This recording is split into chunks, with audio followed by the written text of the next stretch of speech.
Good afternoon, everybody. Добрый день.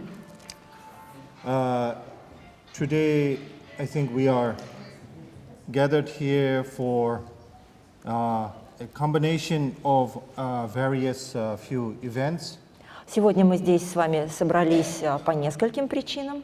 I've been frequently asked to give a talk on Buddhism, which I have been giving on a regular basis for quite some time. Меня часто просят прочитать лекцию по буддизму, и я с определенной периодичностью эти лекции читаю. And also at the same time, day after tomorrow is the celebration of one of the Buddhist holidays, which is Zul. А также послезавтра будет один из буддийских праздников, который называется Зул. Zul is the day of Lama Tsongkhapa's birth, enlightenment, and paranirvana. Зул – это день рождения, просветления и ухода в паринирвану Ламы Цонкапы. And also for the Kalmyc people, also Zul is considered New Year for them. Также для калмыцкого народа Зул – это Новый год. And today, December 10th, being the 28th anniversary of the confinement of His Holiness the Dalai-lama's Nobel Peace Prize. Кроме того, сегодня, 10 декабря, исполняется 28 лет со дня присуждения Его Святейшеству Далай-ламе Нобелевской премии мира. And also at the same time, today is also International Day of Human Rights. И, помимо всего прочего, сегодня также во всем мире празднуется Всемирный день прав человека. So therefore, I would like to thank the organizers for making this event possible. И я очень хочу поблагодарить организаторов за то, что они организовали это мероприятие. I'm returning after a very long break. Я вернулся в Москву после длительного перерыва. And since my return, since last Wednesday evening till today, I had very little sleep. Yeah? И с самого приезда, со среды вечера, мне не удавалось хорошо выспаться. So my facial gesture may not be so pleasant, so I beg your pardon in advance. И прошу прощения заранее, если я выгляжу не очень хорошо. First of all, I would like to convey, on behalf of all Buddhists of Russia, I would like to convey a hearty congratulations to His Holiness the Dalai-lama for the 28th anniversary of the Nobel Peace Prize. Прежде всего, от лица всех буддистов России я хотел бы выразить высказать поздравление Его Святейшеству Далай-ламе по случаю 28-летия присуждения ему Нобелевской премии мира. And of course, as we Buddhists believe that he is the living Buddha of compassion.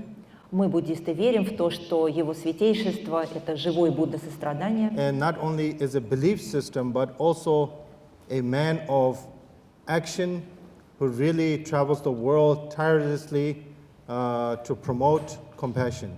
И это не только наша вера, но он действительно человек действия, который неустанно путешествует по всему миру для того, чтобы продвигать идеи сострадания. So therefore, I ask all of you to join us in prayer for the long life of His Holiness the Dalai-lama. Поэтому я прошу всех вас присоединиться к нашим молитвам о долголетии Его Святейшества Далай-ламы. And also, I was requested towards the end to say a short prayer, which I will do so, and at that time we can all join in prayer and meditate together. И также меня попросили в конце нашей лекции, чтобы я прочитал короткую молитву, и я это сделаю, мы вместе помолимся и помедитируем. Yesterday there was a big gathering at Atrada, which is recently they built a stupa. And yesterday there was an unexpected, very big gathering of Buddhists to commemorate or to celebrate Zul as well. Как вы знаете, в Отрадном не так давно была построена буддийская ступа, и вот вчера такое состоялось спонтанное, очень большое собрание буддистов для того, чтобы отпраздновать Зул. So those who could not make it yesterday, probably there are some people here. Therefore, I was requested to say a prayer at the end of today's gathering. И те, кто вчера не смогли побывать на этом мероприятии, меня попросили, чтобы сегодня в конце я прочел молитвы. So, His Holiness the Dalai-lama is greatly admired around the world. Его Святейшество Далай-лама вызывает огромное уважение по всему миру. And what is he greatly admired for? За что люди так его уважают и любят? From the Buddhist perspective, as I mentioned before, he is considered as the Buddha of compassion. Для буддистов, как я уже говорил, он Будда сострадания. We can say a true living Buddha. Мы можем сказать, что это настоящий, подлинный, живой Будда. Emanation of Buddha of compassion. Эманация Будды сострадания. But for the non-Buddhist, they see him as a man of wisdom. А не-буддисты прежде всего видят в нем человека мудрости необыкновенной. He travels the world tirelessly and says he has 3 main commitments in his life. Его Святейшество неустанно путешествует по всему миру и везде говорит о том, что в его жизни есть 3 важнейших обязательства. And the main commitment number 1 is promotion of human values. И первое из этих важнейших обязательств – продвижение общечеловеческих ценностей. And what are the human values? Что такое общечеловеческие The human ценности? values is a value that every religious tradition promotes. Это такие ценности, которые присущи всем религиозным традициям. Which is love, Любовь, compassion, сострадание, kindness, доброта, forgiveness, умение and прощать tolerance. и терпимость. So, what is the benefits of promoting and as well spreading the love of spreading the message of these values? В чем же польза от того, чтобы продвигать и стараться как можно шире распространять все эти ценности? Because it benefits the individual Дело в том, что эти ценности приносят пользу каждому конкретному who человеку, practices love and compassion. который занимается практикой любви и сострадания. It benefits your family Они приносят пользу вашей семье, and as well as your friends, а также вашим друзьям. and it benefits your community, Они приносят пользу вашему обществу. and it goes beyond your own community on a national level as well as a global level as well. И не только вашим непосредственным согражданам, но также всей вашей стране в целом и всему миру. His main commitment number 2 is the promotion of interreligious harmony. Второе обязательство Его Святейшества Далай-ламы – продвижение межрелигиозной гармонии. And it is a fact that on this planet there are various religious traditions. Так уж сложилась такова реальность, что на этой планете есть много различных религиозных традиций. And to remove one religious tradition from this planet, it is not a realistic approach or realistic thing to do.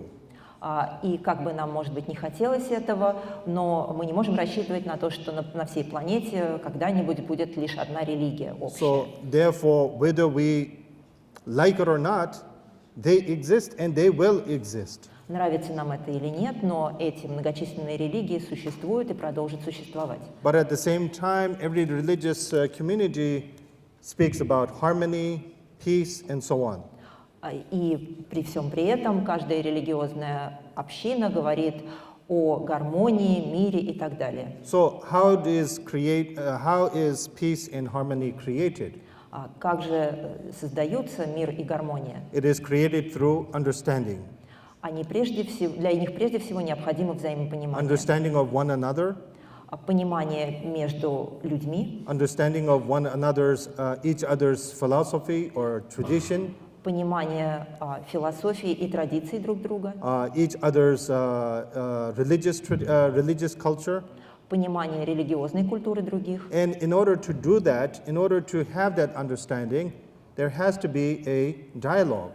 А для того, чтобы прийти к такому пониманию, необходим диалог.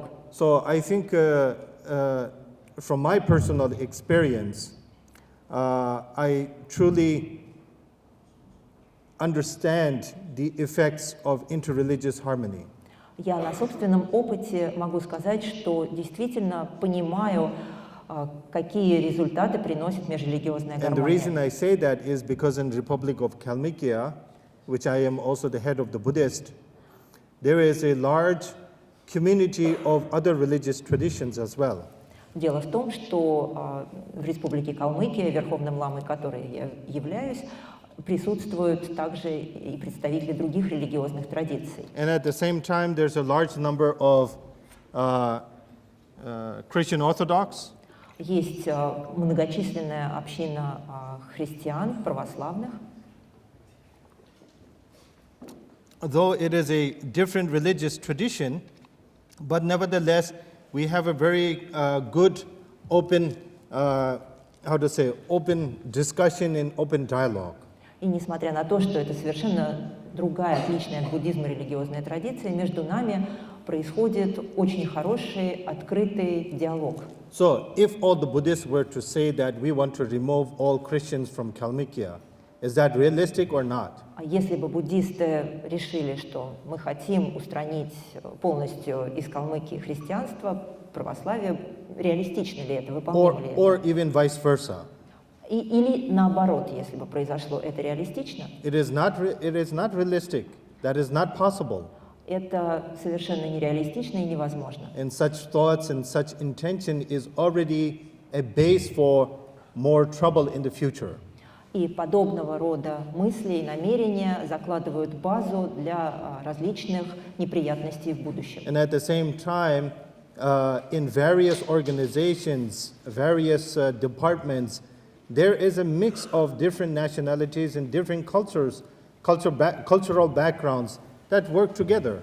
И также в различных организациях, в различных отделах трудятся все вместе, бок о бок, люди, представляющие самые разные национальности и культурные традиции. So therefore, we have to work together. Мы все должны работать вместе. In order to work together, we must have an understanding of each other's backgrounds, their history, their likes and dislikes. И для того, чтобы нам вместе работать, мы должны понимать историю, культуру и тому подобное наших сотрудников. So, following His Holiness the Dalai-lama's second main commitment, I have tremendous experience and understand the effects of what the interreligious harmony means. И поскольку я стараюсь воплощать в жизнь вот это второе обязательство Его Святейшества Далай-ламы, я очень хорошо понимаю и вижу, каковы результаты и каково воздействие межрелигиозной гармонии. And it is my pledge as honorary representative of His Holiness the Dalai-lama to request all of you to also follow this particular path as well. И, будучи официальным представителем Его Святейшества Далай-ламы, я и вас всех призываю следовать по этому пути. And as I can see here, I can see people from many different cultural backgrounds and possibly religious backgrounds as well. И, насколько я могу судить, здесь собрались люди самых разных культурных традиций и, вероятно, разной религиозной принадлежности. So we talk about unity, we talk about friendship, and so on. This is something does not fall from the sky. These are things that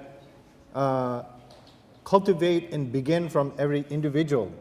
И мы с вами говорим о единстве, о дружбе. Это такие вещи, которые не свалятся на нас с неба. Для того, чтобы они у нас были, их необходимо создавать, взращивать.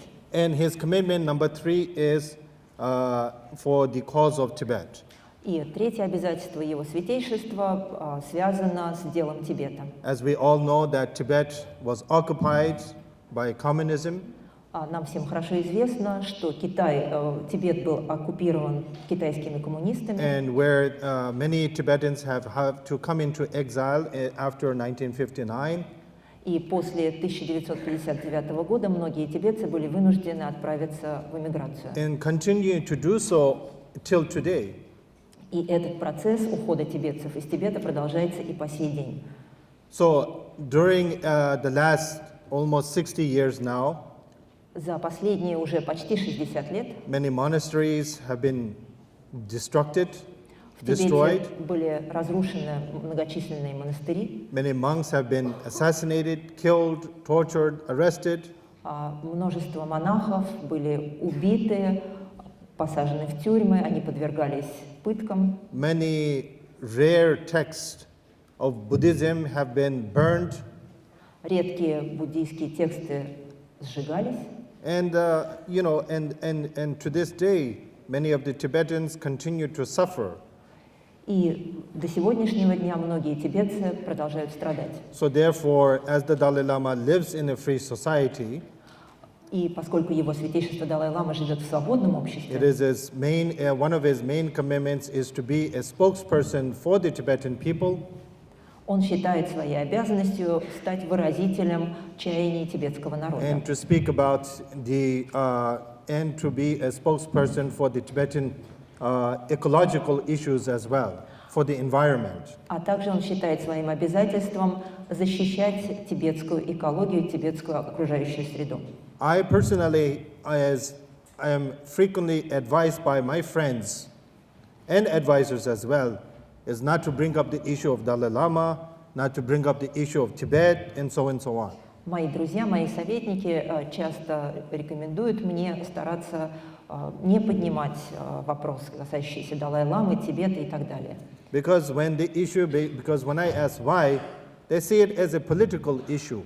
И когда я спрашиваю, почему, мне отвечают, что это политические вопросы. But from my point of view, I don't think this has anything to do with politics. Но с моей точки зрения это не имеет к политике никакого отношения. This is a simple moral responsibility.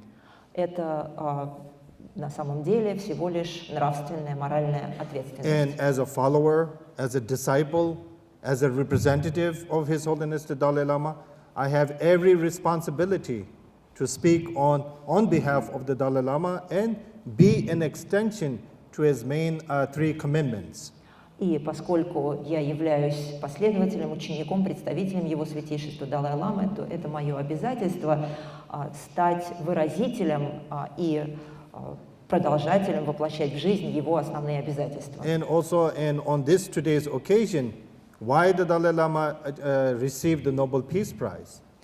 И возвращаясь к одной из причин нашей сегодняшней встречи, зададимся вопросом, почему Далай-лама получил Нобелевскую премию мира. Because he is not an individual who embodies inner peace for himself, but for the hard work that he has done to spread the message of peace and to create a better world for everybody. Не за то, что он как человек сумел достичь невероятных степеней внутреннего умиротворения, а за ту работу, которую он делает для того, чтобы принести мир и гармонию на всей планете. I think the hard work that he has done for this planet was recognized. Therefore, he was awarded the Nobel Peace Prize. И вот эта его неустанная работа на благо всей планеты и послужила стимулом вручить ему Нобелевскую премию And мира. also for his message of non-violence, А также его послание о ненасилии, which is a very practical Buddhist principle. и ненасилие — это очень важный практический буддийский принцип. And therefore, though the struggle continues, but His Holiness the Dalai Lama, as well as the Tibetan people's struggle, will continue to be a non-violent struggle. И по мере того, как продолжается борьба тибетского народа, Его Святейшество Далай-лама и тибетский народ не перестанут придерживаться ненасильственного подхода. So therefore, I request everybody here to join us in this particular struggle and to be also an extension to promote and to propagate the message of the Dalai Lama and his three commitments as well.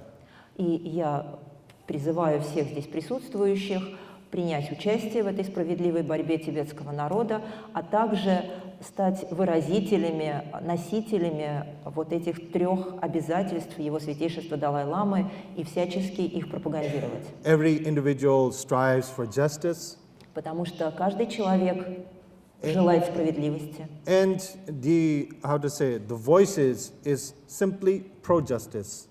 И поэтому те, кто выступают за Тибет, они на самом деле выступают поборниками справедливости. So, one might ask, Итак, or я one прошу might вас. say as well, that that is not our issue, that is not our problem. It is not our problem because we have our own problems as well. Вы можете меня спросить, кто-то может сказать, но это не моя проблема, это проблема других людей. And because we have our own many issues as well. У нас своих забот хватает. Be it political, be it economic, be it spiritual, or whatever it may be. Политических, экономических, духовных, любого рода проблем. But my approach to this is that in the Buddhist concept, yes, we speak about interdependence. Но я считаю, что в контексте буддизма мы говорим о взаимозависимости. So where every individual and every situation is dependent on each other. Каждый человек, любая ситуация, любое происходящее событие зависит друг от друга. For development, when I speak about development, it's also material development, economic development, and also spiritual development as well. Говорим ли мы о материальном развитии, экономическом развитии или духовном развитии? So therefore, from a Buddhist perspective, from this understanding of the interdependence, И понимая взаимозависимость вот в таком буддийском контексте, of course, we become responsible. Мы приходим к выводу, что мы тоже несем ответственность. Not only for our own issues, but also for a global issue as well. Не только за какие-то вопросы, связанные с нашей жизнью, но также и за жизнь всей планеты. And we live in an extraordinary world today, or time, or century, or generation, whichever way you may use, whatever term you may use. И мы с вами живем в совершенно невероятном веке, в невероятные времена, принадлежим к необычному поколению, Where news spread like fire. Мы живем в таком мире, где новости распространяются подобно лесному пожару. I'm not a Facebook user, Я сам не пользуюсь Фейсбуком, but at the same time, I do come across many articles that have been posted on Facebook as well. но тем не менее я регулярно сталкиваюсь с различными статьями, которые опубликованы и в Фейсбуке в том числе. It saddens me when I compare the amount of negative information that I receive versus the positive information that I receive. The negative information is always more. И что меня очень сильно печалит, сравнивая количество отрицательной и положительной информации, которую я получаю, я вижу, что отрицательной информации гораздо больше. And I think the intention of creating such technology was not with the intention to use it negatively, but in a positive way. И я уверен, что намерения людей, которые создавали подобного рода технологии, были вовсе не для того, чтобы их использовали в таком отрицательном смысле. Они хотели, чтобы это использовалось для чего-то позитивного. So therefore, I think every individual here, whether you are a social media user, I think it would be worthy and worthwhile to spread the message of love and compassion. И поэтому я считаю, что вот все здесь присутствующие, если вы пользователи социальных сетей, было бы очень хорошо, если бы вы стали распространять послание о любви и сострадании. And if you want to, ventilate your aggression, your anger, and so on, then I would recommend you do that through your meditation, through prayer. А если вам нужен какой-то канал для выхода вашей агрессии, каких-то негативных эмоций, то я предлагаю вам использовать для этого медитацию. So I think, modern times, we must be very skillful, and we also must be very mindful as well. Я считаю, что в современном мире нам необходимо быть очень искусными и всегда сохранять памятование. And also in the Buddhist context, mindfulness is also very important practice as well. И памятование, осознанность в буддийском контексте – это тоже очень важная практика. Being mindful of yourself. Необходимо сохранять памятование о самом себе. And when I say about yourself, being about what is going to affect you or what kind of an impact it would be on you or you would be towards others positively and negatively as well. И когда я говорю, что нужно сохранить памятование о самом себе, я имею в виду, что нужно задумываться о том, какое влияние что-то окажет на вас и какое влияние вы окажете на других, позитивное или негативное. And also being mindful of your surrounding as well. When I say surrounding, it is of your family, your loved ones, your friends, and so on. Также необходимо всегда памятовать о вашем окружении, и под окружением я понимаю вашу семью, тех, кого вы любите, ваших друзей и так далее. Yeah. So at the same time, we live in a very competitive world today. Но тем не менее наш мир, он наполнен конкуренцией. And we are also living in a time where there is so much, anxiety. И также мы живем во времена, когда вокруг нас очень много беспокойства. And we are living at a time where there is so much, worries as well. И очень много тревог нас окружает. When we don't know what the future beholds, we automatically become very anxious and we start to worry. Когда мы не знаем, что готовит нам будущее, мы сразу начинаем волноваться и испытываем беспокойство. And through such negative situations, yes, it makes an impact on us negatively. И подобного рода отрицательные ситуации оказывают на нас отрицательное воздействие. How we think, how we react, how we have a conversation, and so on. It makes a huge impact. Это оказывает огромное воздействие на то, как мы думаем, как мы реагируем, как мы разговариваем. And we come to the point where we see ourselves as the best individual in this world. Мы сами себя видим, считаем самыми лучшими людьми в мире. I'm always right. Я всегда прав. I want this or that because it is my right. Я хочу то или это, потому что у меня есть на это право. I'm entitled to this. Вот это я могу делать. And we become very self-centered. И мы становимся слишком эгоцентричны. And the more self-centered we become, the more fear it is generated. И чем более эгоцентричными мы становимся, тем больше испытываем страха. We become afraid of external matters. Мы очень боимся всего, что вовне. And therefore we become, and through such thought, a lot of, greed and ignorance and so on is automatically arises. И в силу этого также появляются неведение, Arrogance.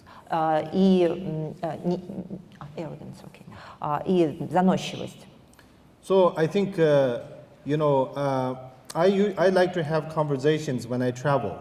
Когда я путешествую, мне нравится общаться с людьми. And when you're on the plane, I'm not always sitting next to a Buddhist. И когда я лечу в самолете, далеко не всегда со мной рядом сидит буддист. Or when I travel to different cities, I also like to talk with the general public as well, whether I'm in a cafe or in a hotel or wherever. Whoever I meet, I usually like to have general conversations. И когда я езжу в разные другие города, то мне нравится, где бы я ни был, в кафе, где-то в дороге, беседовать с другими людьми. And what has helped me to have to change my mindset.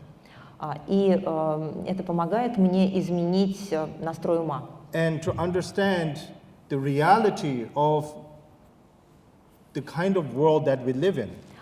И понять, что из себя представляет в действительности мир, в котором мы живем. On the mental level, if we accept, there are different people. There are all kinds of different characters. На ментальном уровне мы должны принять, что есть разные люди с разными характерами. And not everybody will be the way that I want them to be. И далеко не каждый будет соответствовать тому, каким мне бы хотелось, чтобы он был. Not everybody will talk the way I want them to talk. И далеко не каждый будет говорить так, как мне бы хотелось, чтобы он Not говорил. everybody will dress the way that I want them to dress. И не все будут одеты так, как мне бы нравилось. And so on. Then you have a more holistic and a global way of thinking. И можно этот список продолжать до бесконечности. Таким образом, наш образ мысли, он становится более целостным. So I think, we all talk about changing the world, changing the family, changing your loved ones, and so on. Мы все хотим изменить мир вокруг нас, изменить членов нашей семьи, тех, кого мы любим. But it is the best approach is changing oneself to begin with. Но самый лучший подход к этой задаче в том, чтобы начать изменения с себя. If we change, we set an example.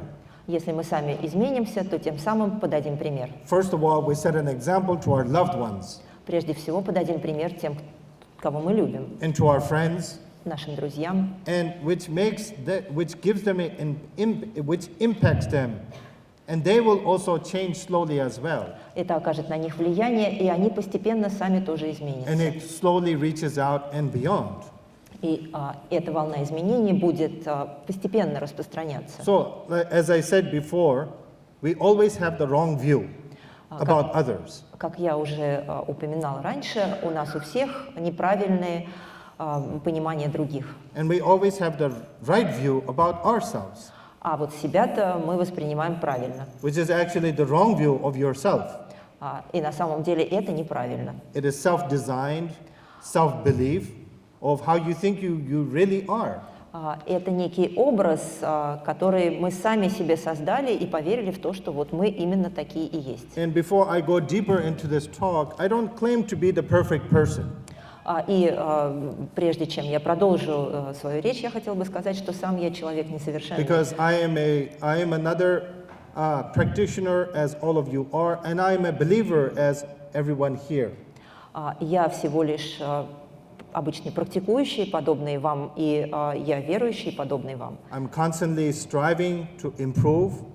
Я постоянно стараюсь стать лучше. Constantly encouraging myself to change. To be a better person. Постоянно поощряю себя к тому, подталкиваю себя к тому, чтобы изменяться и стать лучше. And always trying to set a good example on my friends and family and beyond. И я стараюсь быть хорошим примером для моей семьи, друзей и так далее. So if you find today's talk useful to you, then you may use it. If not, then you can just leave it. И если вам то, что я сегодня говорю, покажется полезным, пожалуйста, используйте это в своей жизни, а если нет, то просто забудьте. Not that I'm afraid of social media. Не то чтобы я был так уж испуган социальными сетями. But I don't think there's any need to go on social media and say, oh, Shаджin-ламой Тэло Ринпоче said this and that. I disagree. He gave such wrong advice or so and so on, and then it makes a negative impact all over. Но я думаю, что если написать в социальных сетях, вот Шаджин-лама Тэло Ринпоче сказал то-то и то-то, а я вот с ним не согласен, потому что вот так-то, мне кажется, что это лишь окажет негативное воздействие на окружающих вас. So, what I encourage all of you is to be positive. То есть, к чему я клоню, я бы очень хотел, чтобы вы все сохраняли позитивный настрой. Positive for yourself. Чтобы вы позитивно вели себя по отношению к себе. And positive to others as well. И в отношениях с другими тоже больше проявляли позитива. And be mindful of what comes out of your mouth and what comes out of your thoughts as well. И всегда уделяли большое внимание, всегда бы задумывались о том, что вы произносите и каковы ваши мысли. Yeah? And the reason I say this is I'll give you a very simple example, yeah, Для того, on how one's action, yeah, can change the whole mindset of how you view things, yeah. Action. Yes. И для того, чтобы вы поняли, к чему я клоню, я приведу маленький пример того, как действия ваши могут изменить образ мыслей. Recently there was, I think last year, maybe a year and a half ago, came acquainted with a Russian filmmaker.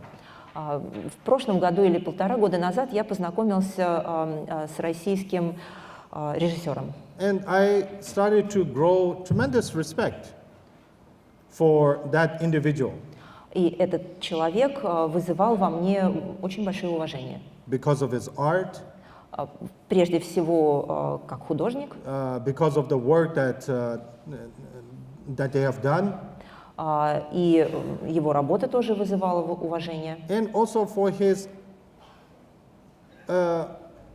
way of thinking. А также во мне вызывало уважение его образ мысли. Then after some just recently, then I came across some articles or some statements, if I may say, yes, that was posted on Facebook. А недавно я наткнулся на публикации в Фейсбуке. So much negativity, aggression, anger, just spread in foul language and so on.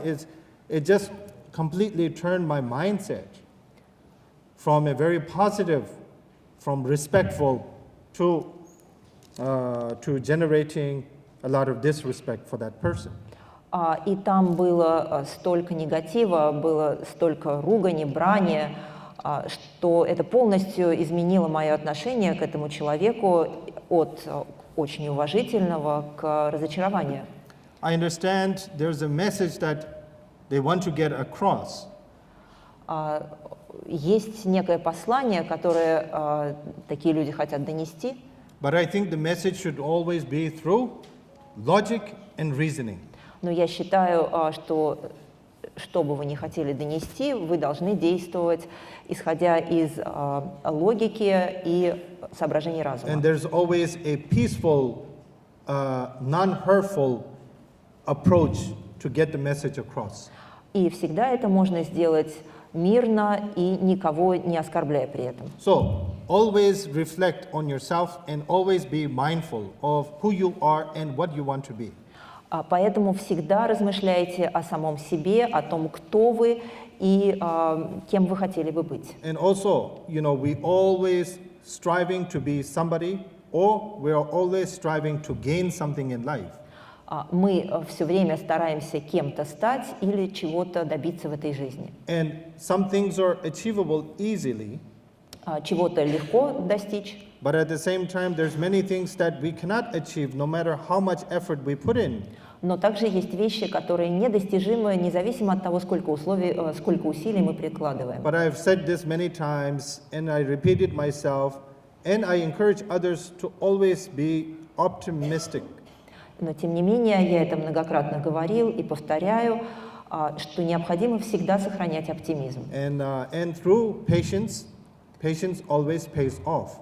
Терпение всегда приносит плоды. And I think these are all part of the Buddhist approach. Это часть буддийского подхода. Being positive, being patient, being optimistic, being realistic. Сохранять позитивный настрой, оптимизм и смотреть на вещи реалистично. Yeah, so I think these approaches are very,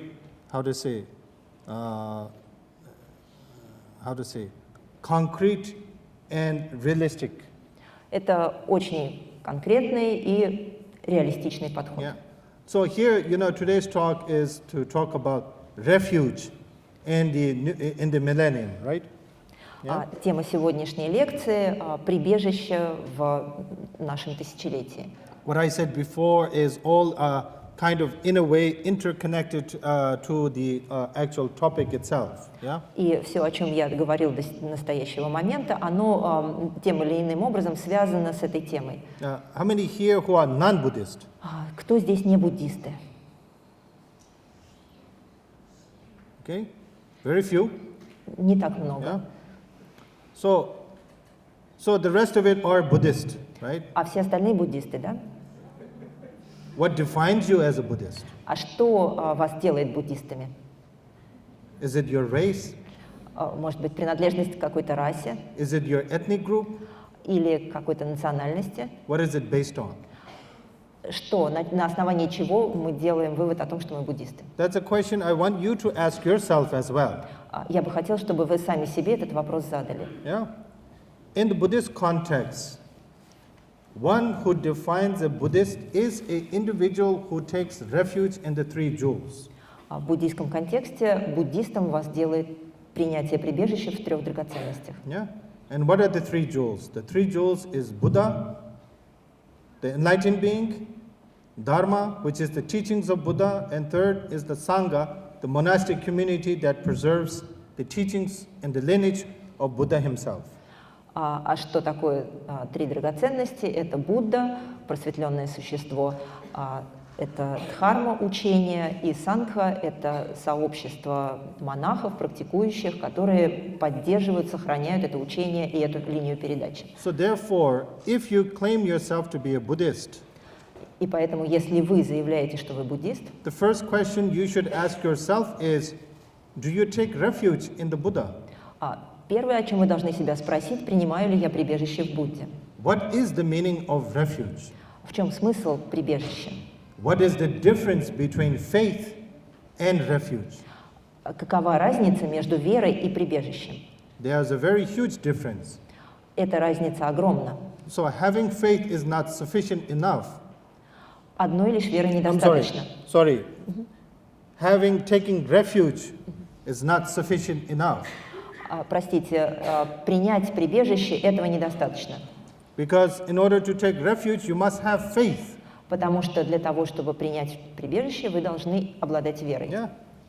For example, yes, Например, I have faith in Natasha например, я верю в Наташу, because I truly believe that she will do a good job translating. потому что я уверен, что она хорошо справится с работой переводчика. I believe that she knows various Buddhist terminology and is familiar with my style of talking. Я знаю, что она знакома с буддийской терминологией и знает мою манеру изложения.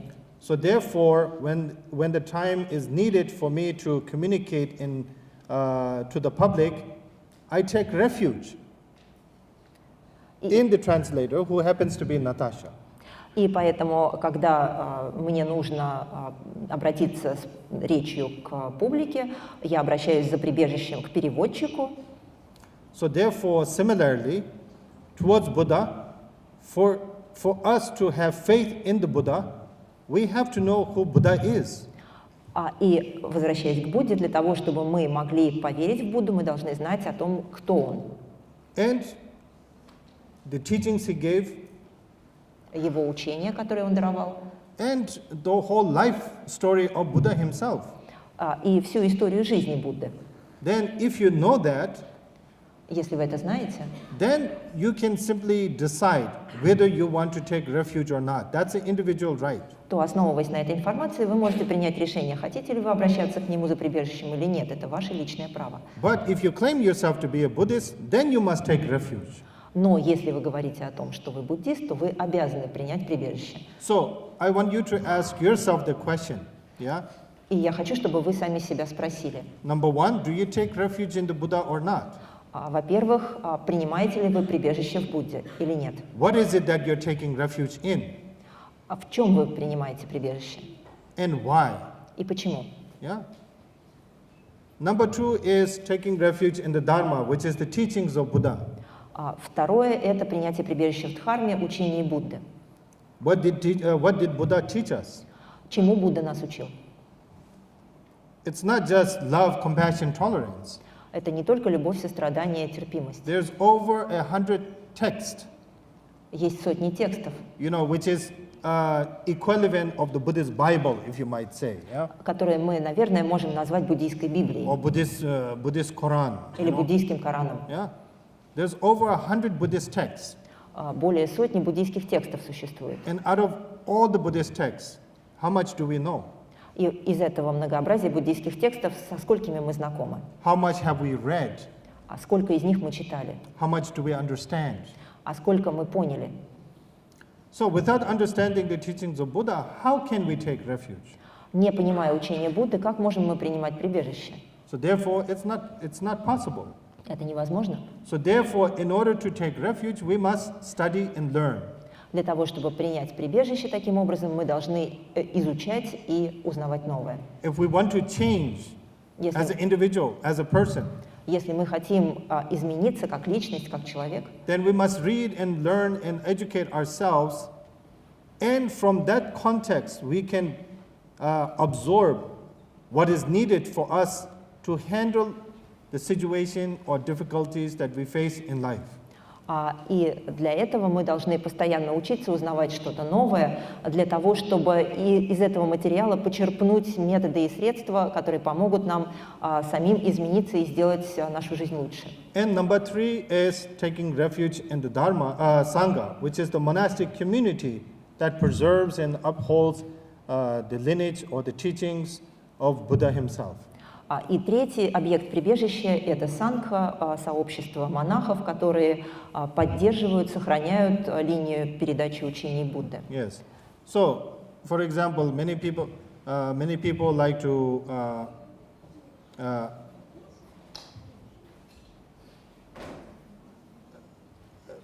go to lamas for advice, guidance, for prayers and so on. Yes. Многие люди охотно обращаются к ламам за наставлениями, советами, молитвами и так далее. And also, I individually receive a lot of requests to meet as well. You know. И я подобного рода просьбы получаю тоже постоянно. I don't have time to open doors to everybody. К сожалению, я не могу ответить на просьбы всех. And at the same time, I'm very selective on who I open my doors. И я очень избирателен к тому, кому именно я открою свою дверь. And many things depend on the situation and so on. А также многое зависит от ситуации и тому подобных факторов. Yeah. And the reason I don't open the doors to everybody is because I wonder, are they coming to me out of desperation because they have nowhere to go, or do they believe in me? Do they believe in me? Do they have faith in me? That's a question I always ask. И почему я не открываю двери всем и каждому? Потому что мне интересно понять, эти люди приходят ко мне из чувства отчаяния или потому что они верят в меня и они обращаются ко мне за помощью.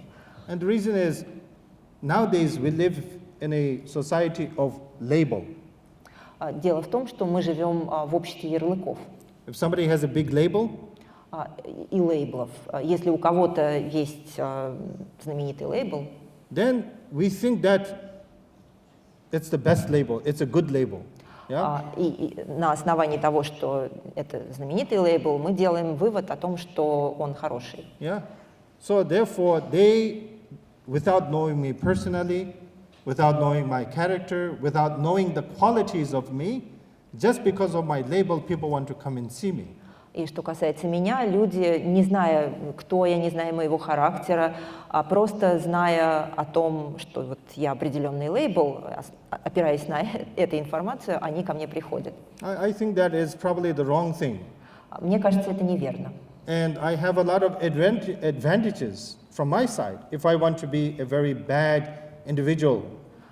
И если бы мне захотелось быть плохим человеком, то у меня для этого есть множество возможностей. To manipulate, Я могу манипулировать, to misuse, могу неправильно использовать свое to положение. misuse the individual's faith or refuge. Я могу злоупотреблять верой людей, которые видят во мне прибежище. And to manipulate you the way that I want things to be. Я могу манипулировать вами таким образом, чтобы добиться каких-то своих целей. So therefore, I'm always trying to correct my ethics.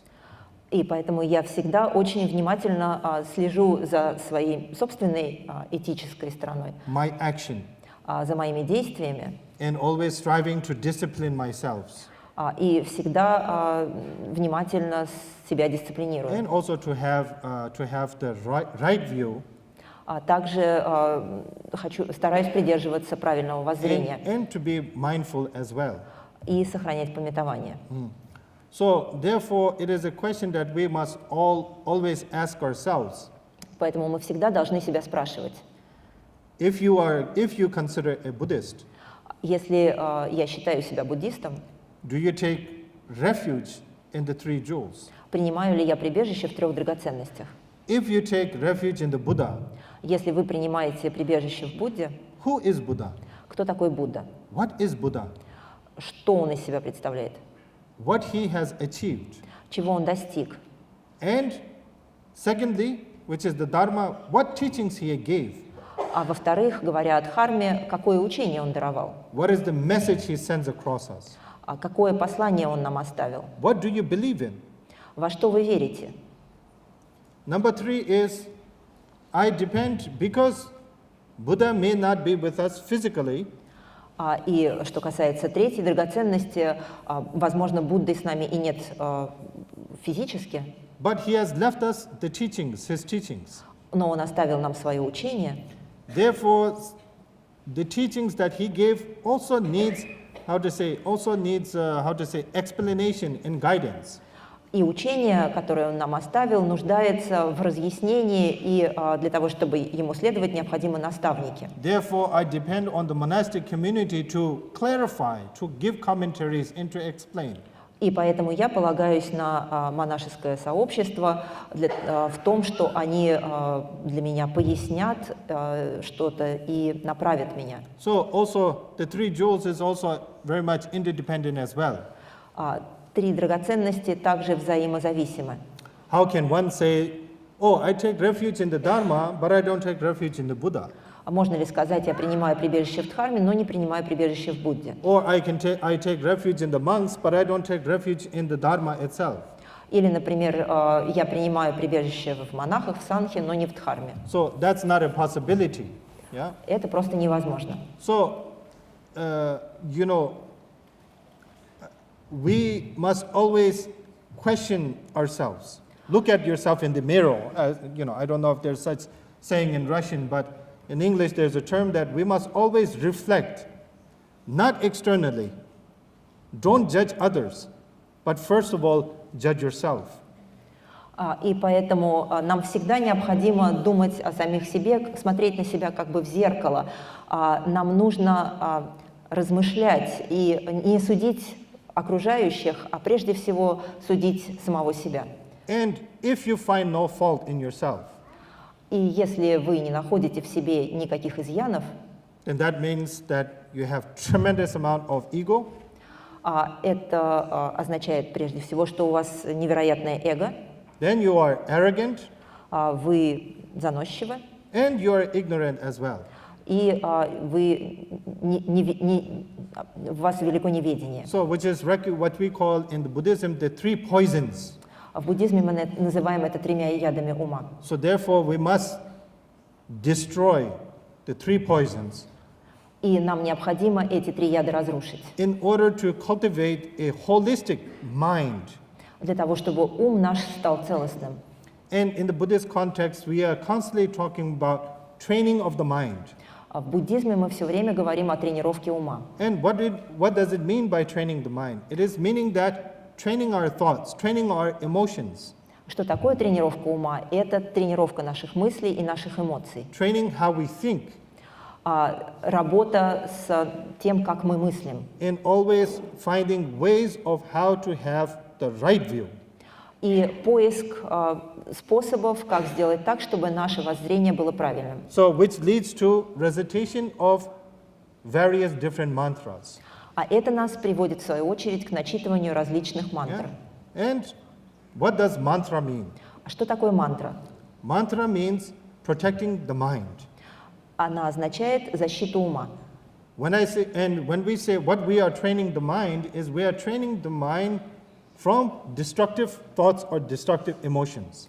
В чем заключается тренировка ума? Мы стараемся наш ум избавить от разрушительных мыслей и эмоций. So when we are destructing one thought or one particular emotion, we are cultivating a particular positive emotion as well. Для того, чтобы разрушить какую-то эмоцию, отрицательную эмоцию, нам необходимо взращивать положительную. Which is love, Это любовь, compassion, сострадание, kindness, доброта, forgiveness. умение And прощать. these are good qualities, positive qualities that we are born with as a human being. Это положительные, хорошие качества, с которыми мы пришли в этот мир. You know, I really agree, and like the example that His Holiness the Dalai-lama gives, you know, and he's always saying that even dogs and cats can feel compassion and they show affection as well. They have the ability to share and express.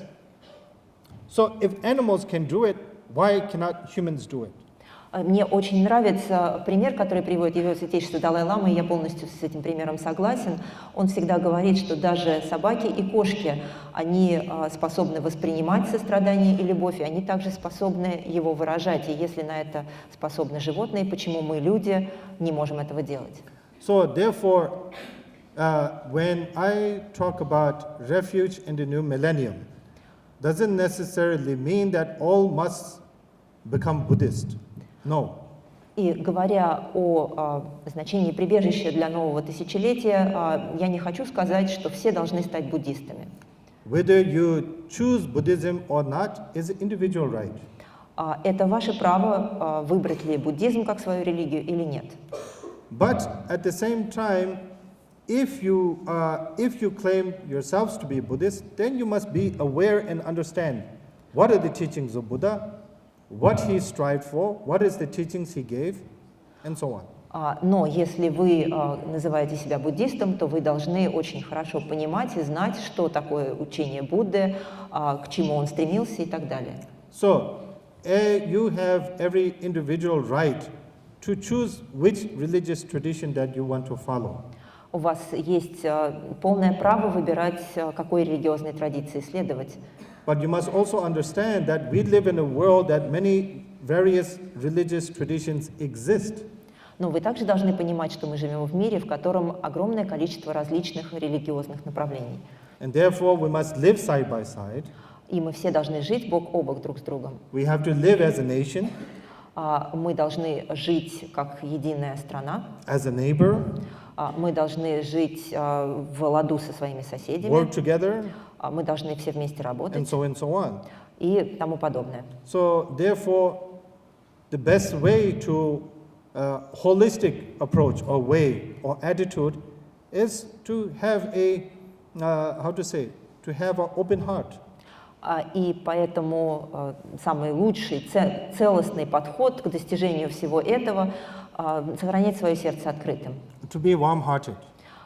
Чтобы в вашем сердце была теплота. To share the love.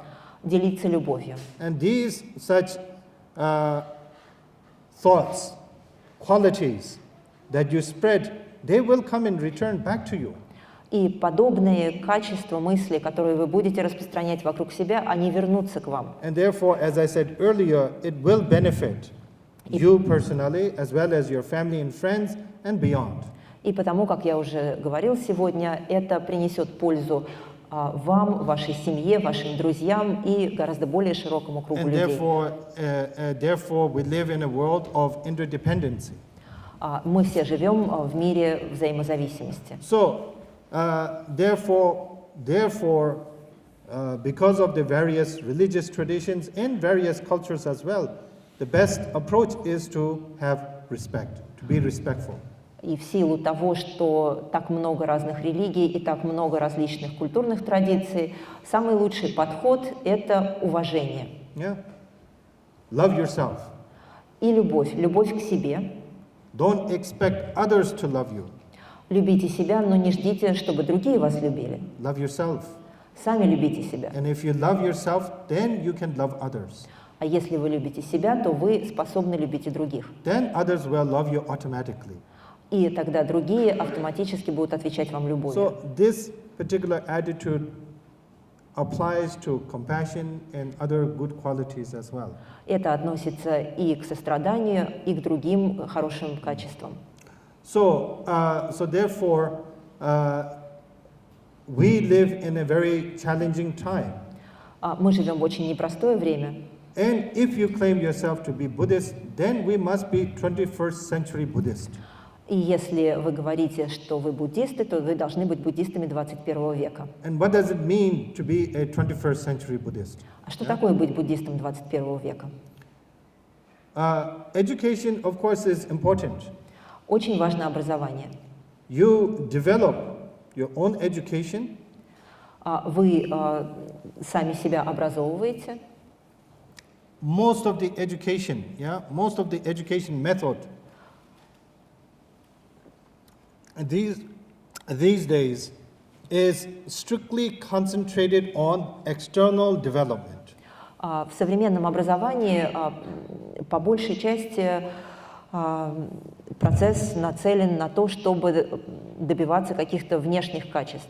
There's no, how to say, lesson in university or schools that teaches us how to cultivate the inner qualities. В школах и университетах нет курсов, которые учили бы нас развивать внутренние качества. You know, every lesson is very externally motivated. Все занятия учебные, они ориентированы на какие-то внешние цели. But at the same time, we cannot simply rely on external comforts. Но мы не можем полагаться лишь на внешний комфорт. Therefore, we need an internal comfort as well. Нам необходим комфорт внутренний. Yes, I'm physically happy, but I'm mentally not happy. Физически, на уровне тела я могу быть счастлив, но на уровне ума я буду испытывать несчастье. How many people think like that? Yes? Очень многие люди такое испытывают, да? They have cars, У they них have есть homes, машины, they have дома, every material thing that possibly can think of, есть все материальные блага, о каких только можно мыслить, but not so happy inside. но при этом внутренне они не столь счастливы. Yeah, how many of you here have homes? У кого из вас есть дом? Так мало? Это не может быть. Probably not homes, maybe apartments, right? Okay, let's say, okay, Ну, давайте, да, okay. скажем, что не обязательно дом, да, может быть, квартира, или просто жилье какое-то свое. How many of you have jobs? А работа у кого есть? Еще мало. Что, остальные что, медитируют, да? Остальные все выбрали духовные пути, да? Вот. Квартира есть, дома есть, работа не нужна, ну, я медитирую. Ну, это хорошо.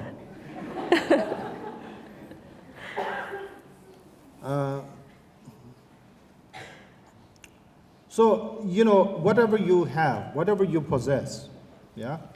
Что бы у вас ни было, чем бы вы ни владели, Always ask the question, всегда спрашивайте себя, am I happy? а счастлив ли я? Is this what I want? Это ли то, чего я хочу? Am Что I мне comfortable? нужно? Комфортно ли мне? When I say comfortable, I'm not speaking about physical comfort, И говоря о комфорте, я имею в виду не физический комфорт. but I'm talking about internal comfort, yeah? Я Spiritual comfort. Я имею в виду комфорт внутренний, духовный. Then if you're not, then you have to modify. И если на этот вопрос вы отвечаете нет, то значит вам нужно что-то поменять. You have to modify your approach in life.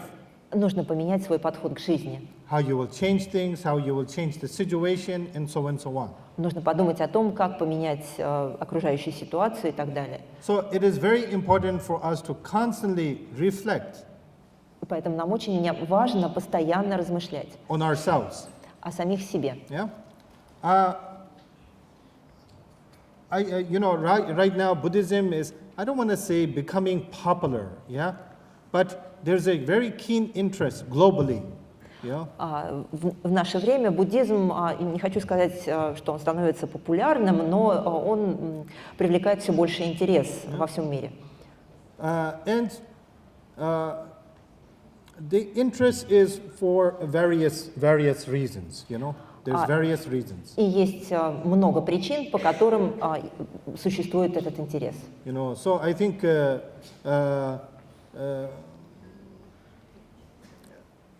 I usually give here in Russia, for example. Например, здесь в России. Yeah, there's traditional Buddhists and non-traditional Buddhists. Есть так называемые традиционные буддисты и нетрадиционные, то есть те, кто традиционно не принадлежат к этой религии. So when I talk about traditional Buddhists, these are Buryats, Tuvins in Kalmyks as well. Традиционные буддисты, когда я упоминаю этот термин, я имею в виду калмыков, тувинцев, бурят. And non-traditional or those who are not from these ethnic groups. А нетрадиционные, соответственно, те, кто не принадлежат к этим национальностям. And there's a very huge difference when they say they are Buddhist. И между этими двумя группами есть большая разница в том, почему они называют себя буддистами. Ну, можно сказать не только большая разница, огромная разница, можно сказать. And the reason I say that is many of the Russian Buddhists, when you ask them, are you a Buddhist? Yes. Why you a Buddhist? They can give the correct answer. И дело в том, что многие российские буддисты, если их спросить, буддист ли вы, они скажут да, вы спросите, почему, они дадут правильный ответ. I take refuge because I take refuge in the Buddha, Dharma and Sangha. Они ответят, я буддист, потому что принимаю прибежище в Будде, Дхарме и Санхе. And if I asked, what is Buddha, what is Dharma, what is so and so on, they can give a very good, correct answer. И если дальше я их спрашиваю, кто такой Будда, что такое Дхарма, Санха, то они дают очень правильный и верный ответ. So they have adapted Buddhism because they studied, they learned, they explored. Они приняли буддизм, потому что они его изучали, они его исследовали. And therefore they have adapted Buddhism as their faith. И они поверили в буддизм. And therefore they take refuge. И поверив, они обратились за прибежищем. For the traditional Buddhist, Если речь идет о традиционных буддистах, Buddhism is a genetic thing. то для них это скорее вопрос генетики. Почему ты буддист? Потому что мои родители буддисты. Бабушка, дедушка был буддист. Then I always give an argument, to that. И на это я всегда возражаю. So, if your parents were thieves, Если бы ваши родители были ворами, so that makes you a thief as well. Делало бы это вас вором тоже? They automatically say no. Мне, конечно, отвечают нет. So therefore, I always say Buddhism is not something genetic. И я всегда напоминаю, что буддизм — это не вопрос генетики, наследования. So, and when you talk about Buddhism, Buddhism can be a religious path, a spiritual path. Буддизм — это духовный путь. And Buddhism can be simply a philosophical path as well. Но также буддизм может быть и просто философией, философским путем. So many non-traditional Buddhists in Russia, В России многие нетрадиционные буддисты, I cannot label them as all of them being religious or spiritual. не про всех, про них я могу сказать, что они религиозные или духовные. Because they chose Buddhism for various reasons. Потому что к буддизму они пришли по разным причинам. In the month of August, we had the very first dialogue between Buddhist scholars and Russian scientists. В августе этого года у нас состоялся первый диалог между буддийскими учеными-философами и российскими учеными. And the Russian scholars, all of them are scientists. They're not religious at all. И с российской стороны участвовали ученые, которые вовсе не религиозны. In particularly the neuroscientists and psychologists. В особенности это касается нейроученых и психологов. And they have taken a keen interest after this dialogue with Buddhist scholars. Но после этого диалога с буддийскими учеными-философами они проявили неподдельный интерес. Because not because their belief system was converted. И дело не в том, что изменилось их, что они обратились в какую-то религию. But they understand that Buddhism is also a science as well. Но они поняли, что буддизм — это, кроме прочего, и наука. And therefore, the Buddhist science can be applied to their research and work that they do. И эту буддийскую науку они могут применять в своих исследованиях, в своей работе. Studying the mind, studying the emotions, and so on. В изучении ума, эмоций и тому подобного. I can't remember all the scientists' names, but maybe you can share some of the famous names like Татьяна and so И on. в этой встрече принимали участие ученые первого ряда, Татьяна Владимировна Черниговская, Константин Анохин, Юрий Александров, Мария Фаликман, это вот представители нейронауки и психологии, а также были представлены буддологи, Виктория Лысенко, был философ, I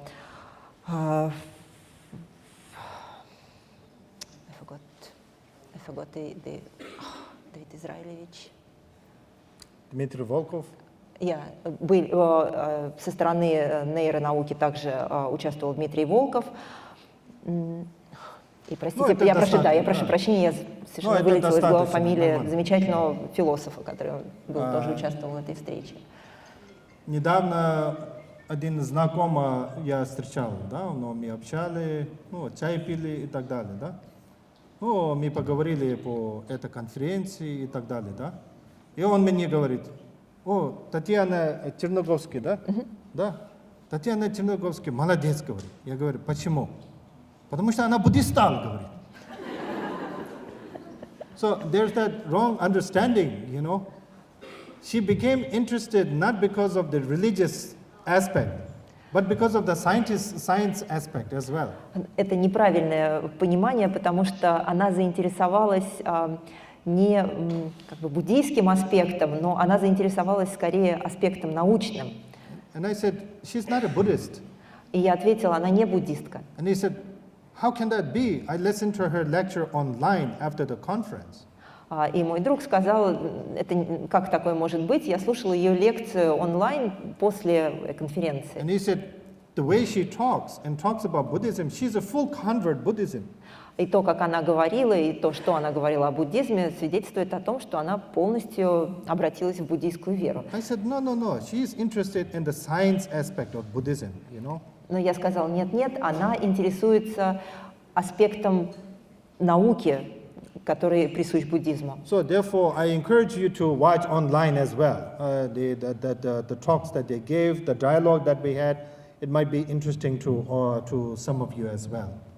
И я вам рекомендую посмотреть, эти материалы выложены онлайн, все презентации, доклады, а также обсуждения, которые последовали за этой конференцией. Okay. So I think when the announcement was made, I think there was an announcement that I will give prayers, yeah? И если не ошибаюсь, когда делали объявление, то было также упомянуто, что я прочту молитвы. Да, такой информация была, да? Вот. Я интересуюсь, сколько людей приехали на молебен и сколько человек приехали на лекции. Это мне всегда вопрос, и для меня всегда интересно. Почему? Потому что когда рекламируют, что какие-то монастыри приехал, группа из такого монастыря приехал, какой-то ритуал будут проводить, Шаджин-ламой будут участвовать. И первый вопрос они дают, молебен будет или нет, ритуал будет или нет. I'm not saying that's bad, it's good. Не хочу сказать, что это плохо, это хорошо. But what is it for? Who is it for? Но зачем это и для кого? And most important question is, what are you doing? И самый важный вопрос, что лично вы делаете? Да? I was just in Elista just a few days ago. Несколько дней назад я был в Элисте. Before Zul, До Зула. yeah, there's always people who come for individual prayers. Всегда приходят люди просто помолиться лично. And I always ask the monks, you know, what is the people's main request? И я всегда спрашиваю монахов, о чем просят люди в основном. Ну, потому что я интересуюсь социальной проблемой. Люди разные бывают. Кто-то болел, кто-то умер, кто-то там дорогу закрыт, кто-то работу ищет и так далее, да? Но перед Зул они всегда просят, чтобы, жизнь продлевать, да, вот. А этом году совсем другой. этом году большинство просьба – это дорога открыть. Неудачная, все дорога закрыть и так далее. Да. Вот такая просьба. Но это очень интересно, почему в этом году, в прошлом году дорога больше открыта была, в этом году больше закрыли. Да, вот.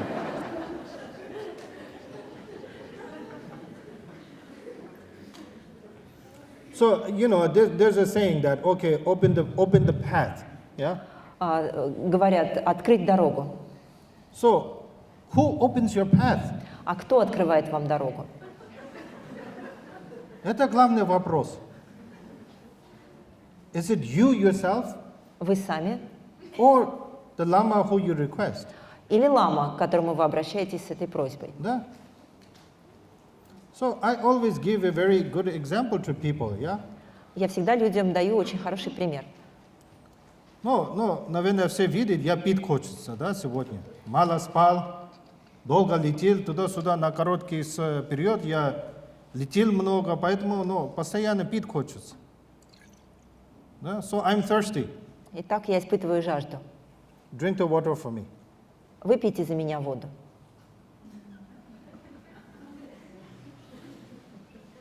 It will not help my thirst. Мою жажду это не утолит. I have to drink the water. Я должен сам напиться воды. Я могу спросить монаха, да? Пожалуйста, принеси мне вода. Я не могу сказать, я пить хочу, ты пить за меня. So therefore, yes, prayers are important. Поэтому, конечно, молитвы важны. Prayers are effective. Они эффективны. Prayers are expected. И их ожидают. But first of all, the expectation begins from the individual.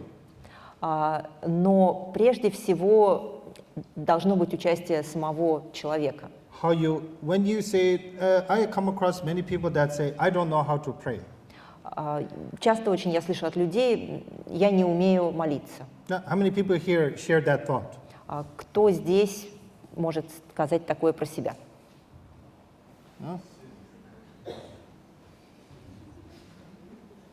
You don't know how to pray. Вы не умеете молиться, не знаете, как молиться. Или вы все умеете? Или все умеете? Или стесняет? Наш народ всегда очень сложно. Вот. Дома есть, никто не понимает. Дома нету, никто не понимает. Работа есть, никто не понимает. Работы нету, никто не понимает.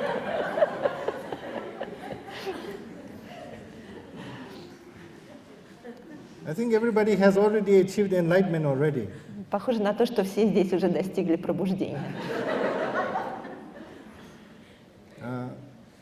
From a Buddhist concept, we talk about equanimity and tranquility. В буддизме мы говорим о равностности и спокойствии, покое. And we talk about the middle path. А также говорим о срединном пути. Ни туда, ни сюда. That's a very good Buddhist practice. Yeah? Очень хорошая буддийская практика. So, я могу сказать, все настоящие буддисты стали. So what was I talking about? When you were talking about prayers. Yes.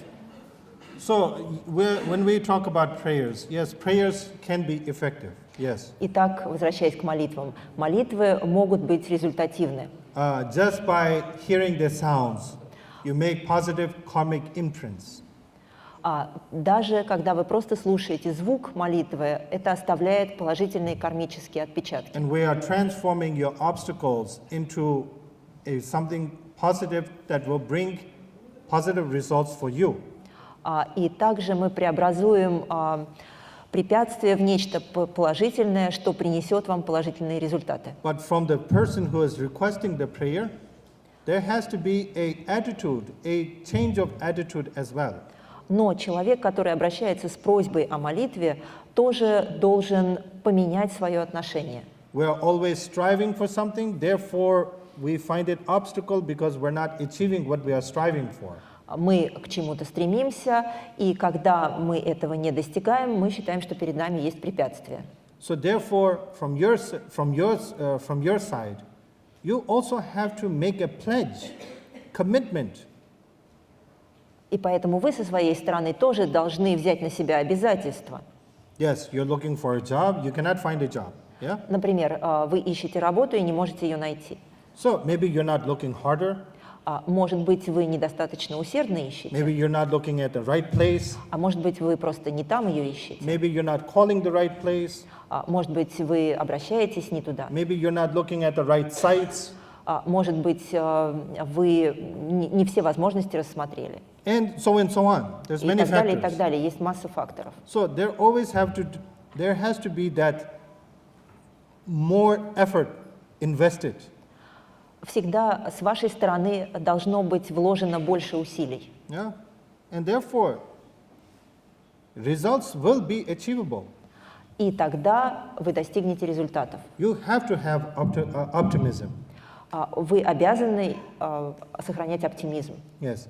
My life is just the same as yours. Моя жизнь ничем не отличается от вашей. But when I face such obstacles, unfortunate events, Но когда я сталкиваюсь с препятствиями, с какими-то неприятными событиями, I don't run to some lama and say, oh, my obstacles are, so many obstacles, my дорога закрыта. I don't say, go do a prayer for me. я не бегу сразу же к ламам с просьбой, что у меня вот препятствие, дорога закрыта, пожалуйста, прочитайте для меня молитвы. Ну, бывает, но очень редко. Очень редко. Редко не потому, что в моей жизни все хорошо. У меня трудности есть. Большой должности, вот много проектов, много вот, как сказать, разные планы и так далее. Я не могу сказать, для всех проектов, для всех планов дорога всегда открыта. Конечно, бывает препятствия, дорога закрыта, можно сказать, и так далее, да, вот. Но, тем не менее, я никогда не бегу, как это лама или Далай-лама, и просит, молитесь за меня, потому что моя дорога закрыта. Я всегда анализирую. There's an obstacle, or you can say, your path is, closed for a certain reason. Дело в том, что перед вами есть препятствие или дорога закрыта по определенным причинам. There is always a reason. Всегда есть причина. And the reason can be yourself. И этой причиной можете быть вы сами. Not because of some cosmic stars and moon and lunar and things like that. И совсем не обязательно, что это какое-то расположение космических тел, Луны, звезд. One thing I notice in Russia is in our culture. Я замечаю, что в России, в нашей культуре, is astrological calculations. Очень много астрологических вычислений. We very much interested in these calculations. Мы очень интересуемся астрологией. Да. Но я давно хотел так делать, но все любят читать вот это астрологический как прогноз. Да? Я один день хочу ходить, вот астролог, и будут спросить, завтра мой обед прогноз какой? Так можно? Завтра ужин прогноз какой? Я думаю, что никто не может правильно говорить. You control. Вы сами контролируете. Not the stars and lunar and things like that. Ни звезды, ни луна. Yeah, I'm not saying I don't believe, because in Buddhism there's a huge, long description of on Buddhist astrology. Я не хочу полностью отрицать астрологию, потому что в буддизме есть огромный раздел буддийской астрологии. And as well as cosmology as well.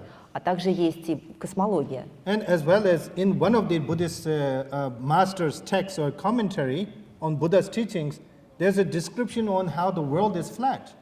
А также в одном из текстов одного из буддийских наставников, в его комментарии говорится о том, что мир наш плоский. Do you believe world is flat? А вы верите в то, что мир плоский? I don't. Я нет. So therefore, Buddha, I think he gave a very democratic, open, how to say, approach. Будда дал нам очень демократичный, открытый подход. You know, what he said is, don't follow the teachings out of mere faith. Analyze and investigate. Он всегда говорил: не следуйте моим учениям лишь из слепой веры, а анализируйте и исследуйте. And therefore, we take what we find useful for us. И поэтому We filter through it, yes? мы все просеиваем через определенный фильтр и берем то, что считаем для себя полезным. So therefore, you know, we must always analyze, question, and so on. И поэтому мы всегда должны анализировать, задавать вопросы. But always question yourself. That is the main message. Но самое главное, что я хочу сказать, всегда задавайте вопросы самому себе. If you take refuge in the Buddha, Dharma, and Sangha, Если вы принимаете прибежище в Будде, Дхарме и Санхе, then you must know what is Buddha, Dharma, and Sangha, вы должны знать, что такое Будда, Дхарма и Сангха. and why you take the refuge in Buddha, Dharma, and Sangha. Почему вы принимаете прибежище в этих трех драгоценностях? And most of all, who are you taking it for? А самое важное, для кого вы это делаете? Then if you're taking refuge for yourself, Если вы принимаете прибежище для самого себя, then how are you applying that to your life, to your daily life? То как вы это претворяете в свою повседневную жизнь? Yeah. So therefore, we must live by the Buddhist principles. Yes. Мы должны в своей жизни следовать буддийским принципам. And what are the Buddhist principles? Что такое, каковы буддийские принципы? Yeah. We all know the mantra Om Mani Padme Hum. Все мы знаем мантру Ом Мани Падме Хум. Yeah. How many of you know the mantra Om Mani Padme Hum? Кто из вас знает эту мантру? No, все знает. Это хорошо, но в конце концов какой-то ответ был, да? So now the question is, do you know what the meaning is? Знаете ли вы, каков смысл этой мантры? Then if you don't know, then why you're reciting? Если не знаете, то зачем вы ее начитываете? So it's very important to always ask, question, and now technology is, you know, I mean, the world is at our fingertips these days. Очень важно задавать вопросы, а с развитием современных технологий у нас все на расстоянии вытянутой руки, любая информация. I encourage all of you to read more, learn more. Поэтому я вас всех призываю больше читать и больше изучать. And apply this because it will be beneficial, and therefore you can become 21st century Buddhist. Это принесет вам большую пользу, и вы сможете стать буддистом 21 века. Where you are able to balance, yeah. Когда вы сможете сохранять равновесие. And when I talk about balance, И когда я говорю о равновесии, what are you balancing? Что мы уравновешиваем? You're balancing your happiness. Мы взвешиваем свое счастье. Yeah, you have this external happiness or external comfort. У нас есть счастье или комфорт внешний, Which is the material things. Все, что мы получаем от материальной жизни. And through following a spiritual, how to say, tradition or philosophy, you're able to balance your spiritual internal, how to say, internal development. Но также у нас есть и внутреннее развитие, которого мы добиваемся, следуя определенной духовной традиции или философии. И вот между этими внутренними ценностями и внешними материальными мы должны сохранять равновесие. So therefore, I think there's other things that we need to do. So I will end my talk here. Поскольку у нас еще есть запланированы некоторые вещи, то я сейчас заканчиваю свое выступление. I want to wish and pray for prosperity in the coming new year. Хочу пожелать вам всем благополучия и процветания в наступающем году и помолиться об этом. In the Buddhist calendar, as well as the Western calendar. В новом году по буддийскому календарю, а также по западному календарю. May all your wishes and prayers be fulfilled. Да исполнятся все ваши желания и молитвы. May all sentient beings be free from suffering and all forms of suffering. И пусть все живые существа освободятся от страданий, от всех форм страданий. May all sentient beings never be detached from happiness and the root causes of happiness. И пусть все живые существа никогда не разлучатся со счастьем и с его причинами. And may all sentient beings be happy. И пусть все живые существа будут счастливы. Yeah. So, when I say sentient beings, all sentient beings, I'm not saying Buddhist sentient beings. Когда We're я talking говорю, about all sentient beings, whether they're believer, non-believer, and so on and so on. когда я говорю о живых существах, то я подразумеваю не только буддистов, я говорю обо всех живых существах, верующих, неверующих, обо всех. And therefore, I ask all of you to have this thought as well. И я призываю вас всех тоже об этом думать. And at the same time, recite these mantras, Om Mani Padme Hum. И также повторять мантру Ом Мани Падме Хум. And when you're reciting mantra, as I said earlier, mantra means training your mind. И, как я уже упоминал сегодня, мантра означает тренировку ума. And when I say training your mind, with the expectation that you will change, your attitude will change, your view will change for positively.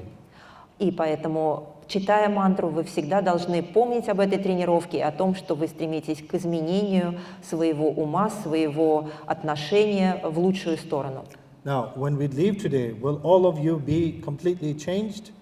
Сегодня, когда мы разойдемся, будем ли мы полностью другими? No, Нет. because change takes, it's a process. Дело в том, что перемены – это процесс. It will be a longer process if we don't have the intention to change. И если в нас не будет этого стремления к переменам, то перемены займут гораздо больше времени. And it's a lengthy process. We have to be patient. Но процесс этот все равно не быстрый, поэтому нужно проявлять терпение. I became a monk at the age of 7. Когда мне было 7 лет, я стал монахом. And at a very young age, did not understand many of the teachings of Buddha, the meaning, the effects. И в детстве я не понимал очень многие учения Будды, их смысл и результат. I only took refuge, true refuge. Я всего лишь принял прибежище, истинное прибежище. In my probably mid-teens. Когда я принял прибежище, по-настоящему примерно, когда мне было 14-15. And I can say that I became a true Buddhist only in my 20s. И могу сказать, что по-настоящему буддистом я стал уже, когда мне исполнилось 20. And I think it's a learning process. It has been a learning process, and I'm still learning. И это все был процесс изучения, и я продолжаю учиться по сей день. But today we plant seeds. Yeah. Сегодня мы засеиваем семена. Not plant seeds that to convert Buddhists to more Buddhists, but plant seeds of good warm-heartedness. Это не семена, которые должны обратить в буддизм всех небуддистов, но это семена, из которых должна вырасти сердечная теплота. So therefore, I would like to congratulate all of you and best wishes to all of you. И я хочу поздравить вас всех и пожелать вам всего наилучшего. And join us in prayer for the long life of His Holiness the Dalai-lama. И, пожалуйста, вместе с нами присоединитесь к молитвам о долголетии Его Святейшества Далай-ламы. And also for our loved ones. К молитвам о долголетии всех, кого мы любим. From our family. Членов нашей семьи. For the ones who have gathered here and beyond. Тех, кто здесь собрался, и всех остальных. We all want to be happy. Все мы хотим счастья. We all want to be comfortable. Мы все хотим комфорта. And all of those can be achievable. И все это достижимо. If we believe in it and be optimistic. Если мы верим и если мы сохраняем оптимизм. And work tirelessly to achieve that. И если мы неустанно работаем для достижения этой цели.